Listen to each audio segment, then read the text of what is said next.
Hello students, N के Mittal law class में आपका स्वागत है। मेरा नाम निधि मित्तल है। आज जो हम टॉपिक स्टार्ट करेंगे उसका नाम है डॉरी प्रोहिबिशन एक्ट, जिसे हिंदी में दहेज प्रतिषेध अधिनियम 1961 के नाम से जाना जाता है। सबसे पहले यहाँ पर क्वेश्चन एक एराइज ये होता है, जब भी किसी एक्ट को बनाया जाता है तो उसे बनाने के पीछे उस एक्ट का एम क्या रहा है, उसका उद्देश्य क्या रहा है। तो इस एक्ट के नाम से ही बहुत क्लियर हो रहा है कि इस एक्ट को बनाने का मेन पर्पस रहा है दहेज को लेना और देना प्रोहिबिट करना। ना दहेज दिया जाएगा ना दहेज लिया जाएगा, उसको प्रोहिबिट करना ही इस एक्ट का मेन पर्पस रहा है। इस संबंध में यहाँ अब एक क्वेश्चन यह बनता है, हमने जान लिया इसका एम क्या है। इस एक्ट के अंतर्गत एक बहुत सिंपल सा एक्ट है, ये ज़्यादा सेक्शन नहीं है, टोटल इसमें 10 सेक्शन बताए गए हैं। किस तारीख से, कौन सी तारीख से यह एप्लीकेबल होगा। तो जब आप इसका सेक्शन 1 रीड करेंगे, short title extend and commencement दहेज प्रतिषेध अधिनियम क्यों बनाया गया। समाज में दहेज को गिव एंड टेक करने की जो रीति है उसको रोक लगाना, उसको प्रोहिबिट करना। अगर कोई व्यक्ति दहेज लेता है या दहेज देता है या डिमांड ऑफ ड्योरी भी करता है तो उसे पेनल्टी लगाना, उसे पनिश करना। दहेज लेने और देने को पूरी तरह रोक लगा देना, यह इसका मेन पर्पस रहा इस एक्ट का। इस एक्ट के अंतर्गत 10 धाराएं, 10 सेक्शन बताए गए हैं। यह एक्ट 1 जुलाई कब से 1 जुलाई 1961 से इन्फोर्सेबल माना जाता है। यह एक्ट प्रेजेंट में बात करें संपूर्ण भारत के ऊपर, होल इंडिया, संपूर्ण भारत के ऊपर एप्लीकेबल माना जाता है। अब कई बार इसमें क्वेश्चन बनता है, जो डॉरी है, दहेज है, उसका क्या मीनिंग है, उसे कहाँ परिभाषित किया गया है। तो आपको पता होगा, जब आप आईपीसी में, इंडियन पिनल कोड के अंतर्गत जब आप डॉरी डेथ पढ़ते हैं, दहेज मृत्यु जब आप पढ़ते हैं, मुझे कमेंट में बताइएगा आप दहेज मृत्यु इंडियन पिनल कोड के अंतर्गत आप कौन से सेक्शन में रीड करते हैं। तो वहाँ उस सेक्शन में भी क्लियर दे रखा गया है, स्पष्टीकरण में उसके क्लियर एक्सप्लेन करा गया है कि दहेज का वही मीनिंग माना जाएगा जो कि डॉरी प्रोहिबिशन एक्ट के अंतर्गत दहेज प्रतिषेध अधिनियम 1961 में बताया गया है। और इस एक्ट के अंतर्गत डॉरी प्रोहिबिशन एक्ट 1961 में दहेज का क्या मीनिंग बताया गया है, कहाँ बताया गया है, सेक्शन 2 के अंतर्गत, हमें सेक्शन भी याद रखने हैं, सेक्शन 2 के अंतर्गत बताया गया है दहेज का क्या मतलब है। सबसे ज़रूरी बात, आप कोई भी ऐसी प्रॉपर्टी, दहेज में किसे इंक्लूड करा गया है परिभाषा में, यहाँ पर कोई भी ऐसी प्रॉपर्टी, कोई भी ऐसी वैल्यूएबल सिक्योरिटी को, कोई भी ऐसी प्रॉपर्टी, कोई भी ऐसी वैल्यूएबल सिक्योरिटी जो कि विवाह के एक पक्ष के द्वारा, विवाह का जो एक पक्ष है उसके द्वारा विवाह के दूसरे पक्ष को, विवाह के एक पक्ष के जो माता पिता हैं, नातेदार हैं, विवाह के दूसरे पक्ष को, अन्य कोई व्यक्ति वगैरह को भी दहेज को क्या कर रहा है, कब कर रहा है ऐसा काम, विवाह के टाइम पर, at the time of marriage या उससे पहले या उसके बाद में भी, कोई भी ऐसी प्रॉपर्टी, कोई भी ऐसी वैल्यूएबल सिक्योरिटी जो कि विवाह के समय पर या विवाह के पश्चात या विवाह के पहले विवाह के एक पक्ष के द्वारा विवाह के दूसरे पक्ष को, विवाह के एक पक्ष के जो माता पिता हैं उनके द्वारा विवाह के दूसरे पक्ष के माता पिता को या किसी अन्य, उनके किसी अन्य व्यक्ति को दी जाती है। डायरेक्टली इनडायरेक्टली इस प्रकार का कार्य किया जाता है। डायरेक्टली मांग रहे हैं, इनडायरेक्टली आप इस तरह से मांग रहे हैं, वो किस में जाएगा, वो यहाँ पर संबंध में दहेज की श्रेणी में जाएगा। लेकिन इसमें क्या चीज़ इंक्लूड नहीं की गई है, मुस्लिम लॉ के अंतर्गत जो मेहर बताई गई है, वो यहाँ इसमें इंक्लूड नहीं की गई है। अब मैं एक बार आपको जो सेक्शन 2 में डॉरी की डेफिनेशन है वो कंप्लीट एक बार रीड करती हूँ, तब आपको पता चलेगा।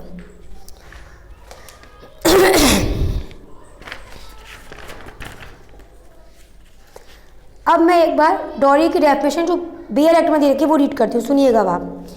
दहेज की परिभाषा धारा 2। इस एक्ट के अनुसार दहेज का मतलब ऐसी प्रॉपर्टी, ऐसी कोई भी मूल्यवान प्रतिभूति, वैल्यूएबल सिक्योरिटी, और यहाँ पर जो वैल्यूएबल सिक्योरिटी वर्ड यूज़ किया गया है इसका वही मतलब होगा जो आईपीसी के सेक्शन 30 में बताया गया है। तो कोई भी ऐसी प्रॉपर्टी, कोई भी ऐसी वैल्यूएबल सिक्योरिटी जो कि विवाह के टाइम पर, विवाह से पहले या विवाह के पश्चात, विवाह के एक पक्ष के द्वारा विवाह के दूसरे पक्ष को, ठीक है, विवाह के एक पक्ष के द्वारा दूसरे पक्ष को या विवाह के एक पक्ष के पेरेंट्स के द्वारा किसी अन्य के द्वारा विवाह के दूसरे पक्ष को या किसी अन्य व्यक्ति को विवाह के संबंध में डायरेक्टली या इनडायरेक्टली दी जाती है या उसके लिए एग्रीमेंट होता है, एग्रीमेंट गिवन और टेकिंग होता है, वो आपस में तय करते हैं संबंध में, तो वहाँ पर वो क्या है, वो चीज़ इस संबंध में, वो प्रॉपर्टी, वो वैल्यूएबल सिक्योरिटी इसमें दहेज की परिभाषा में आएगी। लेकिन यहाँ इसमें मुस्लिम लॉ के अंतर्गत जो मेहर बताई गई है उसको इंक्लूड नहीं किया जाता है। अब इसी के साथ में अब ये हमने दहेज की परिभाषा जान ली, हमें पता चलता है समाज में किसी जगह पर दहेज को लिया और दिया गया है तो वो भी मैंने शुरू में ही बताया था, पेनल्टी लगती है, उस पर पनिशेबल है वो। कोई व्यक्ति पाया जाता है कि उसके द्वारा दहेज को लिया गया है या दिया गया है, सिर्फ दहेज क्या है, आपने दहेज को ले लिया, आप तब दोषी नहीं है, बल्कि अगर आप दहेज दे रहे हैं आप तब भी दोषी हैं। तो अगर कोई व्यक्ति दहेज को गिव एंड टेक कर रहा है तो उसके ऊपर भी पेनल्टी लगाई जाएगी, सेक्शन 3 के सब क्लॉज 1 में बताया गया है। और हाँ, केवल वही व्यक्ति, समझो, जो व्यक्ति दहेज को गिव एंड टेक कर रहे हैं, केवल वही व्यक्ति नहीं बल्कि ऐसा कोई व्यक्ति जो कि उन्हें ऐसा करने के लिए अबैट कर रहा है। अबैटमेंट जानते हो, फोर्स कर रहा है, अरे नहीं आप दहेज मांगो उनसे, आप क्यों नहीं मांग रहे हो, तो क्या कर रहा है वो, पीठ पीछे फोर्स कर रहा है उन्हें। तो ऐसा कोई व्यक्ति जो दहेज को ले रहा है, दे रहा है, या ऐसा व्यक्ति भी जो उन्हें दहेज को लेने के लिए अबैट कर रहा है या दहेज को देने के लिए उन्हें अबैट कर रहा है, तो ऐसे व्यक्ति के ऊपर पेनल्टी लगाई जाएगी। सेक्शन 3 इस संबंध में बताता है।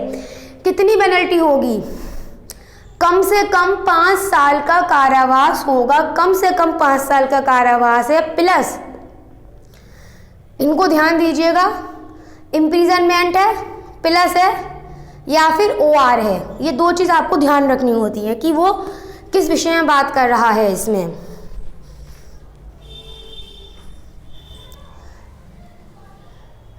ये 2 चीज़ आपको ध्यान रखनी है कि वो किस विषय में बात कर रहा है, इम्प्रिजनमेंट है या इम्प्रिजनमेंट प्लस फाइन भी लगेगा। कितना, 5 साल से कम की सज़ा नहीं होगी, जो कि 15,000 रुपये, 5 साल से कम की सज़ा नहीं है, प्लस जुर्माना लगेगा 15,000 रुपये तक का, या फिर जो प्रॉपर्टी इन्होंने दहेज में ली और दी है उस प्रॉपर्टी की जितनी वैल्यू होगी, जो भी फिर जुर्माने से उसमें अधिक होगी, वो एज अ फाइन यहाँ पर मानी जाएगी। वहीं पर इस संबंध में एक बात आप याद रखिएगा, सेक्शन 3 का सब क्लॉज 2 जो है, सेक्शन 3 का सब क्लॉज 2 जो है वहाँ पर क्लियर करता है कुछ चीज़ों को आप इस संबंध में सब सेक्शन 1 में इंक्लूड नहीं करेंगे। Nothing in subsection 1 shall apply to in relation to, कुछ बातों को क्या है आप इसमें इंक्लूड नहीं करेंगे कि वो दहेज में गिव और टेक की गई हैं। कोई भी आप पेजेंट है, आप पेजेंट दे रहे हैं, दीजिए आप पेजेंट, आप उसे दहेज की परिभाषा में इंक्लूड नहीं कर रहे, लेकिन नियम पहले पूरा सुन लीजिए, लेकिन आप यहाँ पर ऐसे पेजेंट की बात कर रहे हैं, आप यहाँ पर ऐसे पेजेंट को दहेज में इंक्लूड नहीं कर रहे हैं जो कि इस डॉरी, जो इस अधिनियम के अंतर्गत नियम बनाए गए हैं, जो इस अधिनियम के अंतर्गत नियम बनाए गए हैं, उनके अंतर्गत जो पूरी एक लिस्ट मेंशन की गई है, आपके पेजेंट उस लिस्ट के अंतर्गत आने चाहिए, तभी आप इस पेनल्टी वगैरह से बच सकते हैं। आप ऐसे पेजेंट दे रहे हैं ब्राइड को, ब्राइड ग्रूम को, ऐसे पेजेंट दिए जा रहे हैं उनके द्वारा एक दूसरे को जो कस्टमरी हैं। कैसे हैं, जो दिए ही जाते हैं, ऐसे आप प्रेजेंट दे रहे हैं, लेकिन इनमें भी एक बात ध्यान रखी जाएगी, प्रेजेंट में भी जो कस्टमरी प्रेजेंट वगैरह होंगे, कि जो व्यक्ति इस प्रकार के प्रेजेंट दे रहा है, क्या उसकी हैसियत, क्या उसका स्टेटस इस प्रकार के प्रेजेंट देने का है। पता चले वो व्यक्ति कमाता सिर्फ 20,000 रुपये है, गिफ्ट आपको वो लाखों का ला के दे रहा है, तो ये चीज़ यहाँ अप्लाई नहीं होगी। इन बातों को भी ध्यान रखा जाएगा इसमें। तो अभी आपने क्या जाना, टोटल 10 सेक्शन है। ये एक्ट के अंतर्गत कोई व्यक्ति गिव और टेक कर रहा है या कोई व्यक्ति अबैट भी कर रहा है अगर दहेज लेने देने को, वो भी पेनल्टी लागू की जाएगी उसके ऊपर। और एक बात याद रखना, दहेज लेना और देना तो पनिशेबल है ही। अगर कोई व्यक्ति मात्र इसकी डिमांड भी कर देगा, सेक्शन 4 इसी बारे में बात करता है कि अगर कोई व्यक्ति डिमांड भी कर रहा है डोरी के लिए, तो ऐसे व्यक्ति को भी पनिश कर दिया जाएगा। सेक्शन 4 कहता है पेनल्टी फॉर डिमांड डोरी। अब ऐसी डिमांड आप डायरेक्टली करिए चाहे इनडायरेक्टली करिए, आपकी लायबिलिटी यहाँ पर बनेगी। और पनिशमेंट कितना होगा, अब समझना जरा। सेक्शन 3 के अंतर्गत क्या था, दहेज को पेनल्टी थी दहेज को गिव और टेक करने के लिए, ठीक है ना। सेक्शन 4 क्या कह रहा है, पेनल्टी है दहेज की मांग करने के लिए, डिमांड करने के लिए ही पेनल्टी है। यहाँ कितनी पेनल्टी है, वहाँ कितनी पेनल्टी थी, ये ध्यान रख के चलना।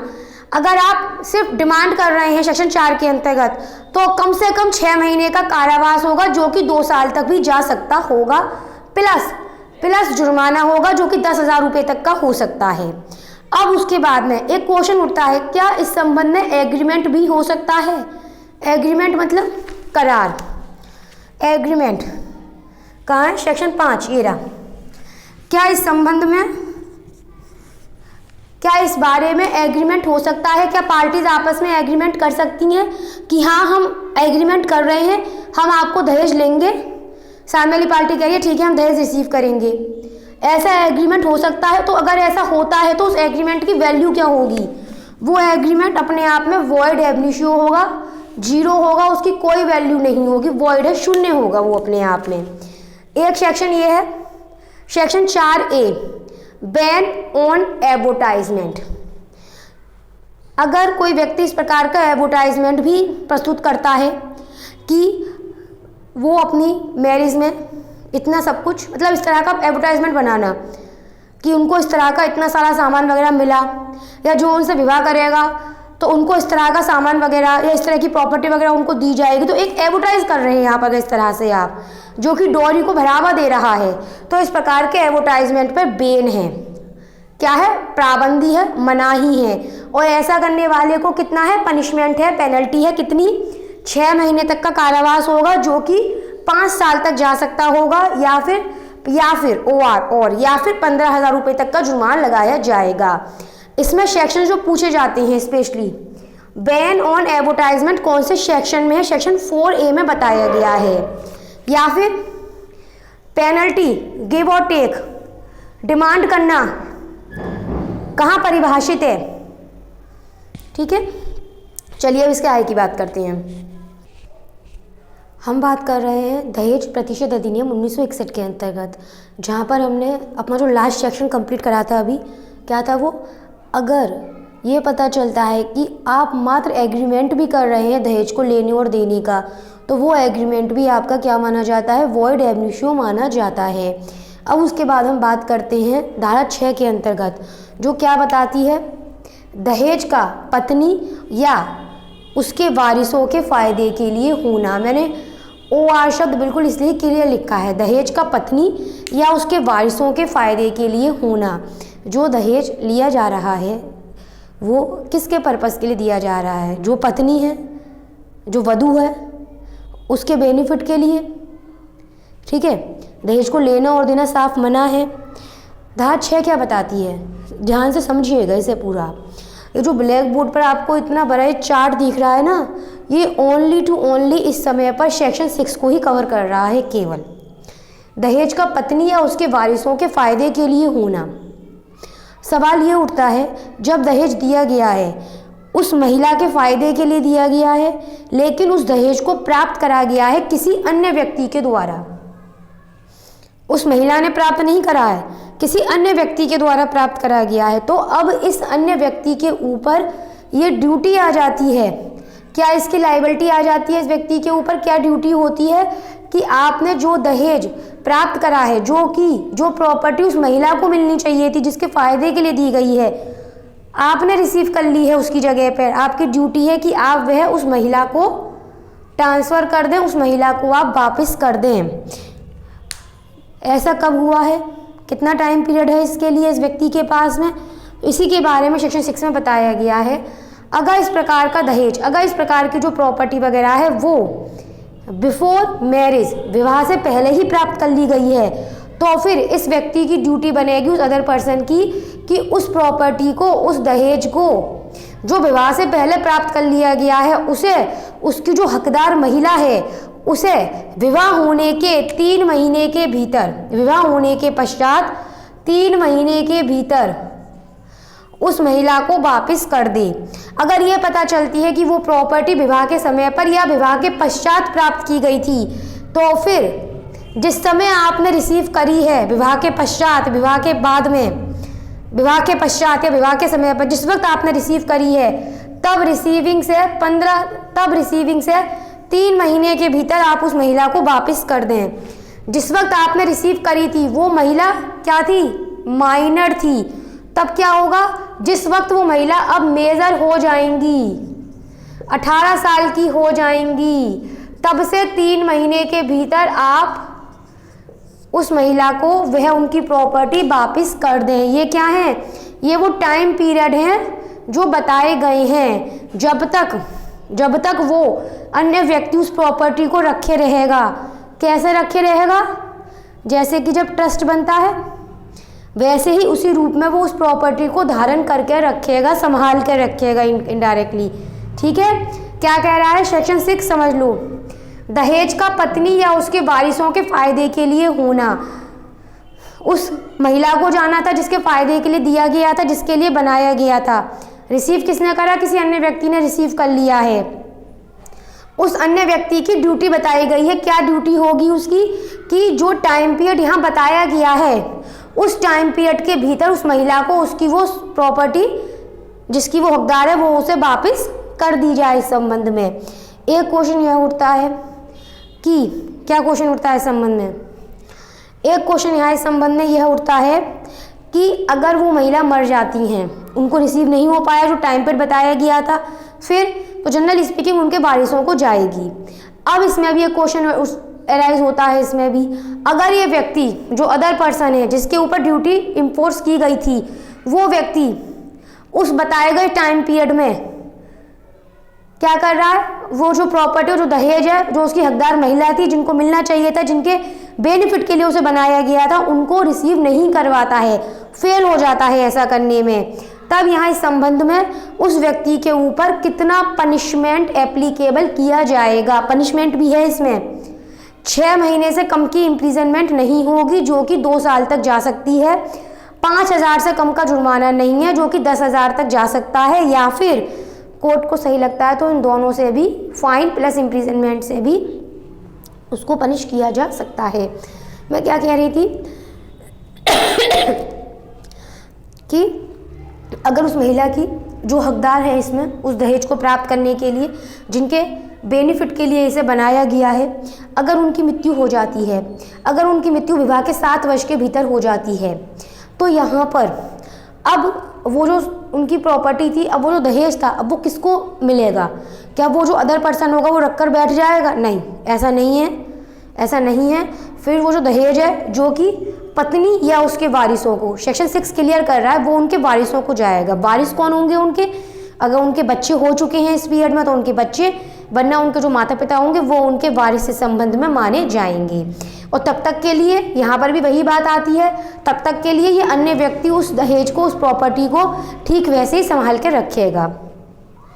अब अगर वो व्यक्ति जो है, ये जो अदर पर्सन है, ये इन वारिसों को भी, जिनके फ़ायदे के लिए वो दहेज है, उनके वारिसों को देने में फेल हो जाता है, तो यहाँ इस कंडीशन में भी उसको यहाँ जो पनिशमेंट बताया गया है उसके ऊपर यह अप्लाई माना जाएगा।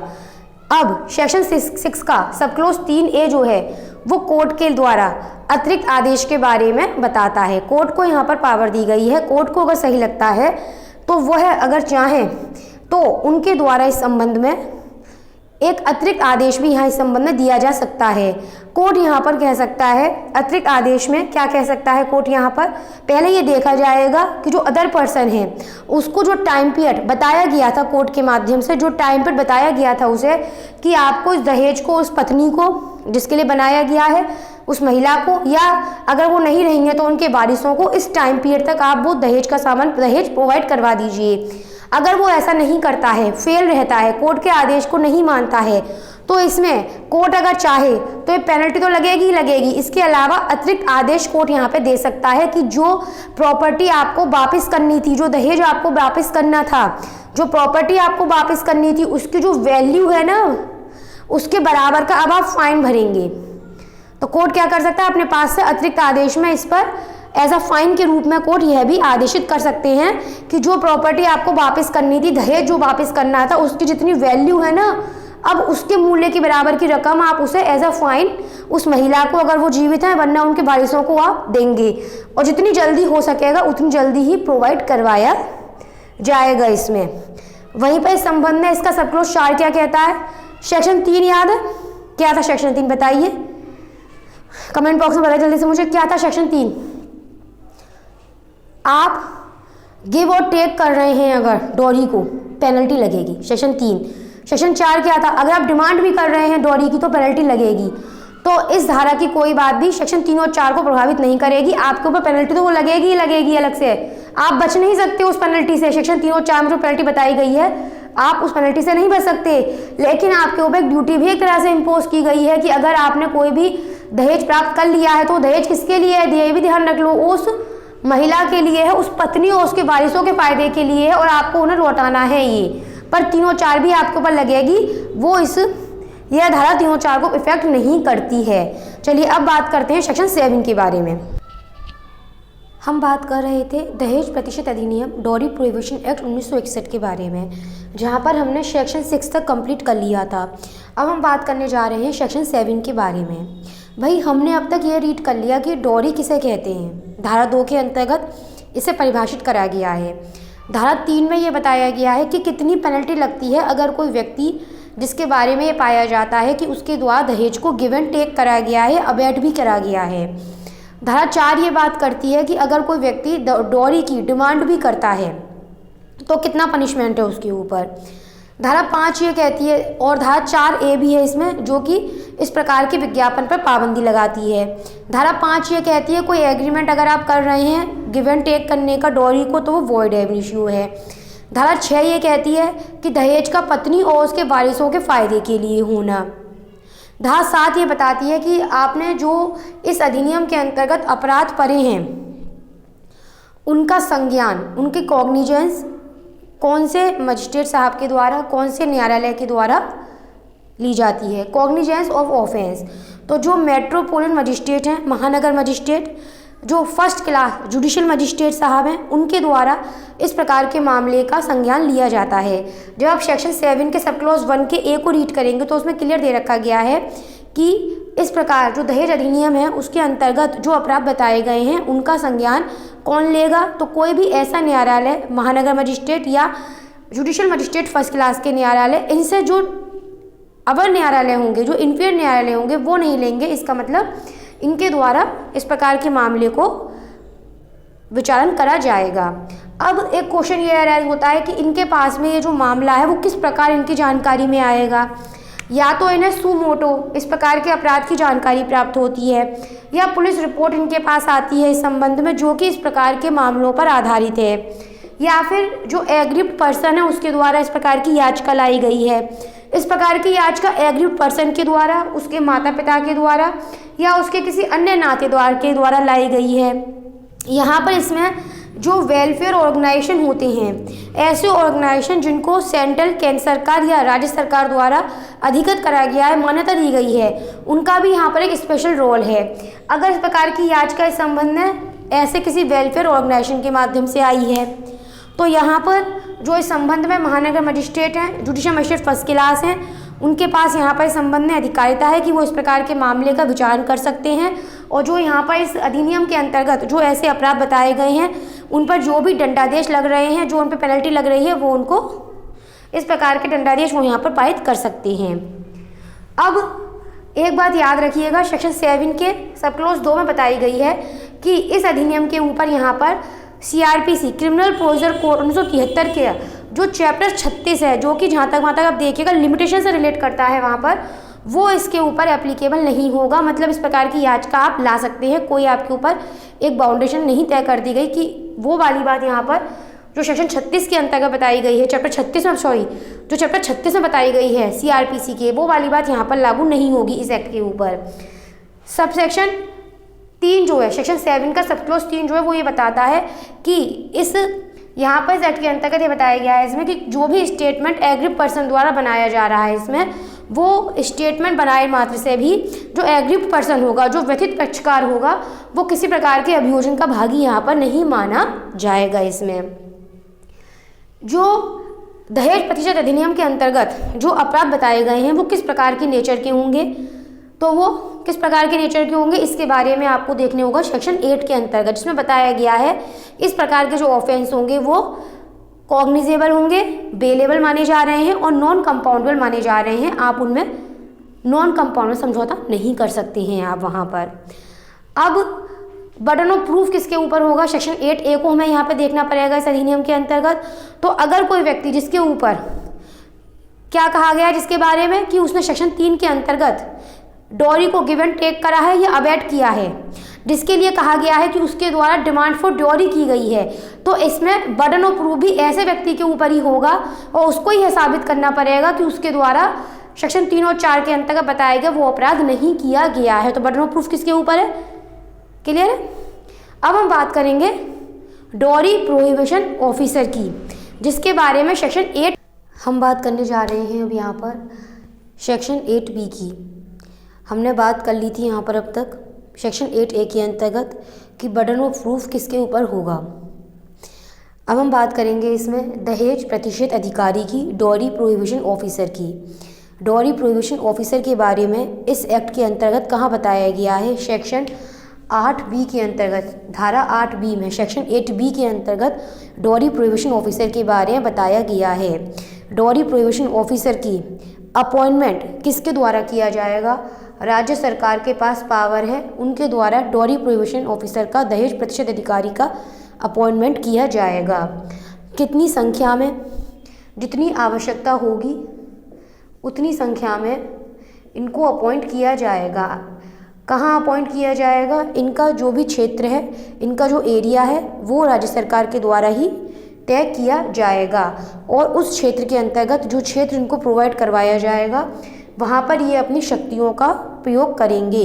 किस प्रकार की शक्तियों की आप बात यहाँ पे कर रहे हैं, डॉरी प्रोहिबिशन ऑफिसर की शक्तियाँ होती हैं, इनकी ड्यूटी कह लीजिए, इनके कर्तव्य होते हैं। इनको यह देखना है यहाँ पर कि जो ये अधिनियम है, जो इनको क्षेत्र दिया गया है, उस क्षेत्र में इनको ध्यान रखना है कि उस जगह पर यह जो अधिनियम है दहेज प्रतिशत अधिनियम 1961, उसके जो प्रोविजंस हैं उनको कॉम्प्लाइंस किया जा रहा है कि नहीं, सही तरीके से काम हो रहा है कि नहीं।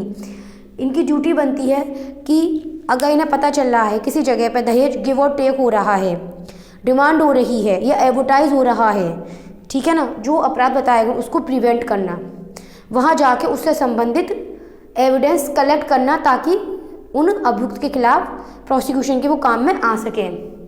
जो भी इनको अतिरिक्त एडिशनल जो भी इनको वर्क राज्य सरकार द्वारा बताया जाएगा समय समय पर उन कार्यों को करना इनकी ड्यूटी मानी जाती है।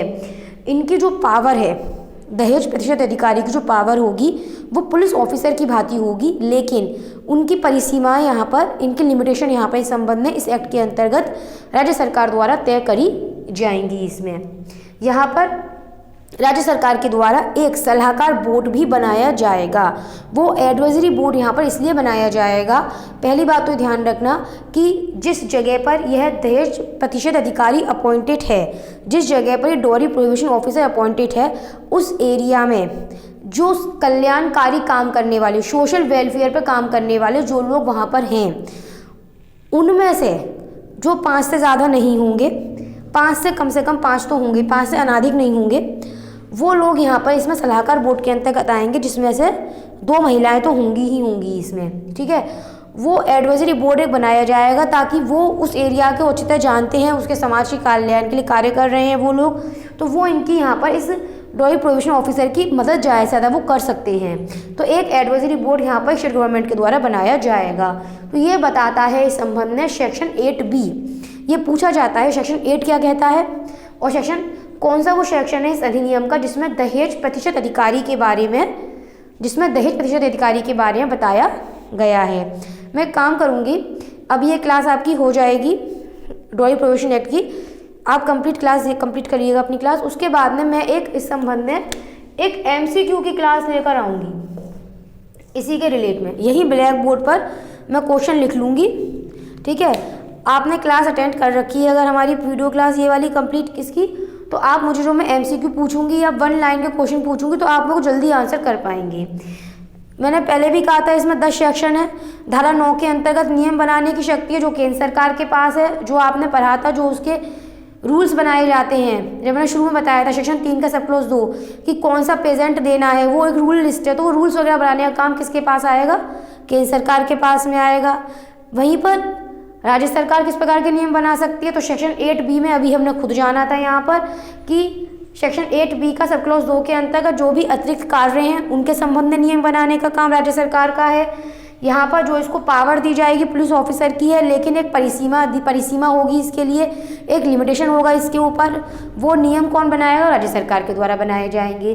तो इस तरह से आज आपका ये यहाँ पर ये अभी ड्राइंग प्रोविजन एक्ट 1961 कंप्लीट होता है। एक समरी अब कर लेते हैं। आपने यहाँ पे क्या क्या जाना, आपने ये जाना कब से लागू हुआ, आपने ये जाना डॉरी की परिभाषा कहाँ दे रखी गई है, आपने ये जाना इस संबंध में कि अगर कोई व्यक्ति पाया जाता है कि उसके द्वारा दहेज लिया या दिया गया है या अवैध करा गया है तो कितना पनिश होगा। अगर कोई व्यक्ति दहेज की डिमांड भी करता है तो सेक्शन 4 के तहत कितना पनिशमेंट है। सेक्शन 4A पाबंदी लगाता है इस प्रकार के विज्ञापन पर। सेक्शन 5 ये कहता है, बताइए क्या कहता है सेक्शन 5, एग्रीमेंट आप नहीं कर सकते हैं, वॉइड एब इनिशियो है। सेक्शन 6 क्या कहता है इस संबंध में, दहेज को पत्नी या उसके वारिसों के लिए होता है। सेक्शन 7 कहता है अपराध का संज्ञान कौन लेगा और कब लिया जाएगा, कौन इसमें अपनी याचिका दाखिल कर सकते हैं। सेक्शन 8 के अंतर्गत आपने क्या रीड करा इसमें, बताइए मुझे आप। कॉग्निजेंट ऑफेंस तो सेक्शन 7 में हो गया था, सेक्शन 8 में क्या है ये आप मुझे बताएंगी। सेक्शन 8 के अंतर्गत मैंने क्या बताया था, बर्डन ऑफ प्रूफ बताया था मैंने सेक्शन 8A के अंतर्गत। सेक्शन 8B के अंतर्गत मैंने क्या बताया था इस संबंध में आपको, ड्राइंग प्रोविजन ऑफिसर बता दिया। 9 के अंतर्गत नियम बनाने की शक्ति थी और 10 के अंतर्गत राज्य सरकार द्वारा नियम बनाने की शक्ति थी इस संबंध में। अब पहले आप एक कंप्लीट अपनी क्लास अटेंड करिए, उसके बाद कल अगले दिन आपको एक MCQ की क्लास आएगी जिसमें आप कमेंट बॉक्स में मुझे अपने आंसर आप बताएंगे। और क्लास अगर आपको अच्छी लगे तो आप रिक्वेस्ट है आप स्टूडेंट से कि आप मुझे कमेंट बॉक्स में अपने विचार बताइए। Thank you so much.